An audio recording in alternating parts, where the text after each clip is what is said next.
जिंदाबाद जिंदाबाद जिंदाबाद जिंदाबाद जिंदाबाद जिंदाबाद ललकारा है पटना महाराज हमारा है, बढ़िया ने ललकारा है पटना महाराज हमारा है। नमस्कार, क्राइम पॉइंट न्यूज़ की स्पेशल पेशकश में आप सभी का स्वागत है। मैं मोहन पांडे। जैसा कि हम बता दें कि हम मौजूद हैं प्रयागराज की धरती हंडिया विधानसभा क्षेत्र में, और हमारे बीच में और समर्थक मौजूद हैं जो पंडा महाराज जी के हैं, और हम जानकारी लेने की कोशिश करेंगे कि इस बार हंडिया का विधायक कौन।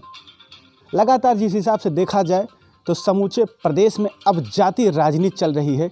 ऐसे में यदि प्रदेश में जाति राजनीति चल रही है तो हंडिया कैसे पीछे रह सकता है। तकरीबन 1 लाख से ज़्यादा ब्राह्मण जो वोटर्स होते हैं राजनीति को किसी भी विधायक, किसी भी दल और किसी भी पार्टी को बना सकते हैं, और ये कहें कि बिगाड़ भी सकते हैं समीकरण को। हमारे बीच में पंडा महाराज के तमाम कार्यकर्ता लोग मौजूद हैं, उनसे जानकारी लेने की कोशिश करेंगे। सर, क्या कहेंगे इस बार जो है विधानसभा आप हंडिया के जो है आप नेतृत्व कर रहे हैं समाजवादी पार्टी का, आप ब्राह्मण चेहरे हैं, क्या कहना चाहेंगे? समाजवादी की तरफ से क्या रहेगा इस बार? देखिए, हम लोग इस पर तो तय नहीं कर सकते, लेकिन हमारे मुखिया राष्ट्रीय अध्यक्ष माननीय अखिलेश यादव जी का जो आदेश दिशा निर्देश मिलेगा उस अनुसार हम लोग काम करेंगे। रही बात, चूँकि हंडिया बहुतायत ब्राह्मण बाहुल क्षेत्र है, 1 लाख वोटर्स यहाँ ब्राह्मणों का है, और ब्राह्मण हमेशा से जब भी चाहा है तो समीकरण को बनाया और बिगाड़ा है। जिधर ब्राह्मणों का रुख होता है सरकार उसकी बनती है। वो तो पूरे प्रदेश की स्थिति है। पूरे प्रदेश में ब्राह्मण अगर सैलाब उपड़ता है तो सरकार बदलने का काम करता है। तो क्या रहेगा इस बार, मतलब आंकड़ा क्या रहेगा? अगर देखा जाए तो जिस हिसाब से ब्राह्मण चेहरे, अगर ब्राह्मणों पर विश्वास जताया जाता था, किसी का नाम आता था तो कैबिनेट मंत्री, पूर्व कैबिनेट मंत्री राकेश दत्त त्रिपाठी का आता था। अब ऐसे में जो है हंडिया की जनता और कयास यही लगाए जा रहे हैं कि राकेश के बाद यदि कोई हंडिया में कोई ब्राह्मण चेहरा उभर कर आएगा तो ब्राह्मण चेहरे में समाजवादी पार्टी से इस बार जो है रमेश चतुर्वेदी जी हैं। पंडा महाराज आपका नाम आगे आ रहा है, सरपरी आगे आ रहा है, तो क्या रहेगा? तुलना तो आंकड़े तो यही बता रहे हैं कि पंडा महाराज 20 दिख रहे हैं। ऐसे में यदि क्षेत्र की जनता विश्वास जताती है तो जनता के लिए क्या रहेगा? अभी से कुछ ऐसी कुछ योजनाएं हैं जो हंडिया की जनता को लाभ देने की कोशिश करेंगे। देखिए, हमारे राष्ट्रीय अध्यक्ष जी ने पहले भी कह दिया है कि अगर हमारी सरकार बनती है तो बिजली 300 यूनिट बिजली फ्री करने का काम किसानों के लिए उन्होंने कह दिया है। छात्राओं के लिए, जो भी छात्र पढ़ रहे हैं उनके लिए छूट रहेगी शिक्षा में, और नौकरियों का सिलसिला उन्होंने स्वयं कह दिया है कि नौकरियों का भरमार हो जाएगी। पूर्व में भी आपने देखा हो कि हमारे राष्ट्रीय अध्यक्ष ने जितने भी काम किए, जितने भी बायोडाटा बना करके उन्होंने रखा है, भारतीय जनता पार्टी उसी के अनुसार अभी चल रहे। उनका कोई नया कुछ नहीं हुआ है, देखने को भी नहीं मिला। आप लोग तो देखे हर जगह कर रहे हैं, शुरू से कर रहे हैं, उनका कुछ दिख नहीं रहा है। लेकिन सर, रोकना चाहेंगे थोड़ा सा, कहने का मतलब यह है 2007 जब उत्तर प्रदेश में मुख्यमंत्री मायावती की सरकार आई, 10 घंटे 11 घंटे से बिजली ज़्यादा नहीं रहती थी। इसके बाद 2012 से लेकर 2017 तक जब अखिलेश सरकार है, ऐसे में जो बिजली की आँख मिचौली होती थी वो भी 10 घंटे 12 घंटे रहती। आज तकरीबन 17 से 18 घंटे बिजली दी जा रही है। वो बंडा जिसको बोलते हैं कि कहीं ये नहीं है कि 350 यूनिट बिजली फ्री दी जाएगी, कहीं यही तो नहीं रह जाएगा, या कागजी आंकड़ों पर तो नहीं रह जाएगा, सीमित रह जाएगा? देखिए, ये बात तो कहना गलत है। जब हमारे माननीय राष्ट्रीय अध्यक्ष जी मुख्यमंत्री थे तो उस समय बिजली 18 से 20 घंटे आती थी, और आज का सिलसिला जो कर रहे हैं 24 घंटे, 21 घंटे, 22 घंटे, आप एनालिसिस कर लीजिए। आंकड़ा 14-15 घंटे का आज भी है। बाबा जी के भी सरकार में 14-15 घंटे से ज़्यादा नहीं है बिजली। कहने को तो देखिए हमेशा से प्रमाण होता चला आया है कि मीडिया, प्रिंट और पत्रकार बंधुओं के बीच में फर्जी भाषण देना ये भारतीय जनता पार्टी का एक काम है। रही बात यह कि हमारे राष्ट्रीय अध्यक्ष जी के जो बात कहते हैं, करनी और कथनी में कहीं अंतर नहीं है। अगर कहीं मंच पे उन्होंने कोई बात बोल दी है तो उसको 100% फॉलो कराने का भी काम माननीय राष्ट्रीय अध्यक्ष जी करते हैं। इसमें कहीं किंवदंतियाँ नहीं रहती। लोग कहते हैं कि करेंगे, ये पूर्व का इतिहास रहा है। माननीय अखिलेश जी जो बात बोलते हैं दमदारी से उसको फॉलो कराते हैं। ये हम लोगों के संज्ञान में नहीं, जनता आप लोग भी जानते हैं, दमदारी से बात करते हैं और दमदारी से उसको फॉलो करते हैं। जी, देखा जाए तो लगातार जिस हिसाब से राज्य सरकार जो है कोरोना काल में कोविड में जो है लोगों को मुफ्त राशन दी। और क्या ये नहीं लगता है कि ऐसे तमाम मुद्दे हैं, बिजली की मुद्दा है, कोविड-19 फ्री राशन का मुद्दा है, इसके बाद तमाम ऐसे जो स्कॉलरशिप का मुद्दा है, लोगों को जो है जिस हिसाब से छात्रों को छात्रवृत्ति का मुद्दा रहा, क्या इस हिसाब से जो है भारतीय जनता पार्टी पूरी तैयारी करके आप लोगों को क्या पीछा नहीं करेगी, आप लोगों का सवाल जवाब नहीं करेगी ऐसे में? मान्यवर, एक चीज़ मैं आपको ध्यान दिलाना चाहता हूँ, हाई लेवल की जो शिक्षा है उसमें कहाँ है, वो रोक दिए हैं। आप पता लगा लीजिए, आप पत्रकार हैं, आप उनको ले लीजिए, जो हाई शिक्षा में है उनमें जो मिलता था वो बंद हो चुका है। ये भाषण है, यही बात तो मैं आपसे कह रहा हूँ। मीडिया पत्रकारों के बीच में केवल ये लोग भाषण देते हैं। रही बात एक मुफ्त खाना का, ये जो चला सिलसिला कि कोविड का सिलसिला जो चला, इनमें आप देख लीजिए, दिल्ली हम तो न्यूज़ में, प्रेस में देखते थे, न्यूज़ में देखते थे, लोग बिना पानी के पैदल बताइए 300 किलोमीटर चले आते थे। हमारी भी ट्रकें चलती थी, हमारे ड्राइवर, हमने कहा माल खाली कर लो, ट्रक से अपने बैठा के इनको फ्री भेजो। तो जो आप कह रहे हो बीजेपी, भारतीय जनता पार्टी केवल ये मीडिया के सामने इतना बढ़ा चढ़ा करके इन लोग इसको हवा बना दिया। जनता आज भूखों मर रही है। आप भी जान रहे हैं, आप भी देख रहे हैं, इसी समाज में हम भी रह रहे हैं, आप भी रह रहे हो। भारतीय जनता पार्टी ने, आप देखो, वायुयान उसको बेच डाला।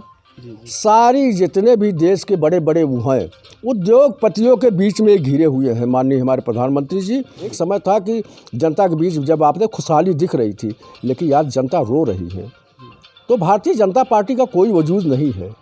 कहने को तो देखिए, आप तो जब 2019 आप में मीडिया एक मिनट, मीडिया वालों को तो खरीदने का काम करती है भारतीय जनता पार्टी, लेकिन साथ साथ देश को बेचने का भी काम करती है भारतीय जनता पार्टी। जी, देखा जाए तो 2019 लोकसभा चुनाव में बहुजन समाज पार्टी के साथ अखिलेश जी मिलकर करके, आपकी पार्टी मिलकर के चुनाव लड़ी। ऐसे में भी जो है मोदी का परचम लहरा रहा है। तो क्या ये नहीं समझ रहे हैं कि जनादेश मोदी की तरफ है इस समय? देखिए, समय की बात होती है। हमारे राष्ट्रीय अध्यक्ष दयालु हैं। आज के डेट में भी कोई जाता है तो कभी उसको कोई चीज़ नकारते नहीं। तो बहन जी आ गए, उन्होंने कुछ कहा, और दयालु प्रकृति के आदमी, उन्होंने कहा कि आओ हम आपके साथ चुनाव लड़ते हैं। लेकिन वो स्थिति ऐसी रही कि दोनों के मिलने की वजह से, मायावती जी के आने की वजह से हम लोगों का ग्राफ गिरा है। इसको नकार नहीं सकते हैं, बिल्कुल फैक्ट है। लेकिन इतिहास बताएगा, 2022 में इतिहास बताएगा, इतिहास रचने का काम होगा कि समाजवादी पार्टी की सरकार बनने जा रही है। जी, रोकना चाहेंगे इसी कड़ी में जो है हमारा एक सवाल और है। ओम प्रकाश राजभर, अब अखिलेश से मीटिंग हो चुकी है, बाकायदा फ़ोटो भी वायरल हो चुका है। और ऐसे में क्या अब बहन जी मायावती को छोड़ करके क्या राजभर पर विश्वास, जो राजभर, ओम प्रकाश राजभर जो लगातार जो है जो बहुजन समाज पार्टी को और समाजवादी पार्टी के कार्यकर्ताओं को लगातार जो है गालियां बकते रहे जो है, तो क्या ऐसे में लग रहा है कि अब जो है ओम प्रकाश राजभर का साथ आने से क्या समाजवादी मजबूत होगी? मैंने एक चीज़ आपसे कहा कि हमारे हृदय सम्राट माननीय अखिलेश यादव जी का बहुत बड़ा हृदय है। और जब कोई जाता है तो एक चीज़ मैंने आपसे कहा ना कि उसको जल्दी नकारने का काम नहीं करते हैं। राजभर हमारे माननीय राष्ट्रीय अध्यक्ष जी के पास गए और उन्होंने कहा कि चलिए हम आपको लेते हैं। लेकिन एक चीज़ आप नोट करें, राजनीति में कब कहाँ कोई चला जाता है और कब कुछ बकने लगता है। हाँ, देखिए, मैं आपको बताऊँगा कि रमेश बिंद जी बहुजन समाज पार्टी में थे। उस समय ब्राह्मणों के खिलाफ बोलते थे, जनेऊ उतार करके ब्राह्मणों को गाली देते, सारी स्थितियाँ थी। आज भारतीय जनता पार्टी में आ गए हैं तो गंगा मैया के जय और प्रभु को केवल गुणगान भगवान राम की करते हैं। मान्यवर, एक चीज़ मैं आपको बताना चाहूँगा, इन लोगों को केवल ये दिखावटी रोल जो है, ये दो मुँहे सांप हैं। भारतीय जनता पार्टी के लोग दो मुँहे सांप हैं, ये कहते कुछ हैं और करते कुछ हैं। जी, हमारे बीच में तमाम पंडा महाराज के समर्थक मौजूद हैं। हमारे बीच में वो एक युवा चेहरे मौजूद, उनसे जानकारी लेने की कोशिश करें। आपका नाम क्या है, क्या कहना चाहेंगे, क्या रुख रहेगा, कहाँ से आए हुए हैं, क्या रुख रहेगा इस बार हंडिया विधानसभा का? आप युवा हैं। सुशील कुमार पांडे एडवोकेट, मैं तहसील कचहरी में अधिवक्ता हूँ और हरिपुर सिद्धवार का मैं निवासी हूँ। और अगर हमारे नेताजी को समाजवादी पार्टी हंडिया विधानसभा से अगर टिकट मिलता है तो हम लोग, हमारे वर्ग के जितने भी हैं, सब भरपूर सहयोग करेंगे और उत्साह के साथ 2022 में जो है विधायक बनाने का कार्य करेंगे। यही हमारा लक्ष्य है। बाकी मैं नेताजी के समस्त बातों का समर्थन करता हूँ।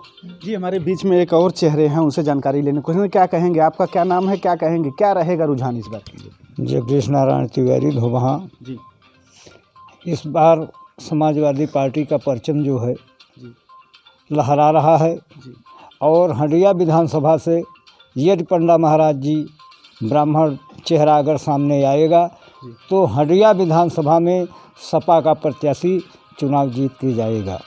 जी बिल्कुल, कयास तो यही लगाए जा रहे हैं। लगातार जो राजनीतिक पंडित हैं, जो हंडिया विधानसभा क्षेत्र के मुख्य जिनका सरोकार लगातार राजनीति से रहा है, उनका भी यही कहना है कि यदि यहाँ से हंडिया विधानसभा से समाजवादी पार्टी का कोई नेतृत्व कर सकता है तो ऐसे में एक बड़ा ब्राह्मण चेहरा जरूर अगर मैदान में रहेगा तो जीत को सुनिश्चित कर देगा।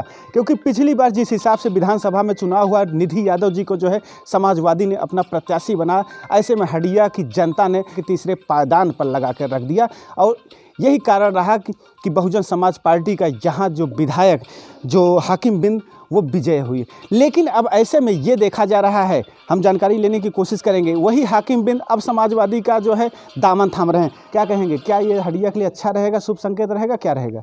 देखिए, हम इस बात पे तो नहीं बोल सकते।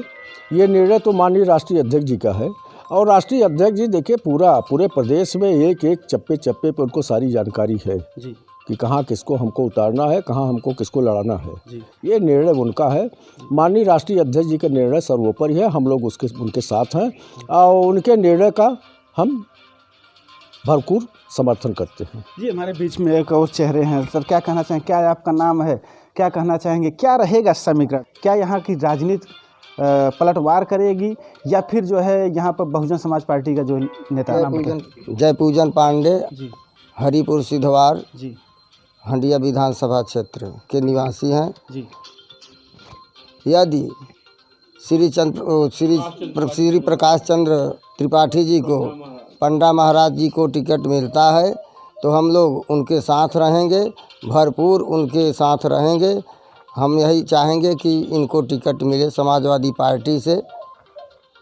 जी बिल्कुल, जो है हर किसी दल के हर किसी व्यक्ति विशेष के कुछ समर्थक होते हैं जिनका ये दायित्व होता है कि जो है कि हमारे बीच में जो कार्यकर्ता है, हमारे बीच में जो पार्टी का नेतृत्व कर रहा है, वो जो है कहीं न कहीं चुन कर आए। कैमरा पर्सन दिनेश के साथ महंत पांडे, हंडिया, प्रयागराज, उत्तर प्रदेश।